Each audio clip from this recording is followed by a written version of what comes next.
आज म तपाईहरुलाई यो मेकअप गर्न सिकाउँछु। एकदम राम्रो छ, एकदम सजिलै गर्न सकिन्छ।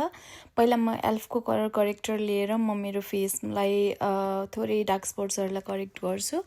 अनि त्यसपछाडि फाउन्डेसन लिएर म मेरो पुरै फेसमा फाउन्डेसन लगाउँछु।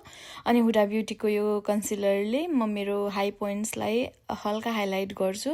ब्लस लगाउँदै छु म रियर ब्युटीको, एकदम राम्रो कलर छ यो चाहिँ हैन। अनि त्यसपछाडि म यसलाई त्यो कन्सिलरलाई म ब्लेन्ड गर्छु अनि पाउडरले मजाले पनि त्यसलाई सेट गर्छु।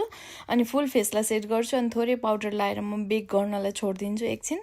अनि म आइब्रोज फिल गर्छु अनि त्यसपछाडि म ब्लू कलरको सेड लिएर म मेरो लिडमा लाएर अनि मजाले त्यसलाई ब्लेन्ड गरेर अर्को ट्रान्जिसन सेडले ब्लेन्ड गर्छु। अनि यो सिमर लगाएर अब म हल्का त्यसलाई ब्लेन्ड गर्छु अनि त्यसमाथि हल्का म व्हाइट कलरको सिमर लाउँछु अनि ग्लिटर लाएर मैले मेरो आई मेकअप कम्प्लिट गरेँ। आइलाइनर लाउँछु, फल्स ल्यासेस लाउँछु अनि लोअर ल्यास लाइनमा त्यही सिमर त्यही कलरलाई लिएर मजाले लगाउँछु, ब्लेन्ड गर्छु। अनि अब म पाउडरमा गएँ, पाउडर ब्लस लाउँछु, ब्रोन्जर लाउँछु।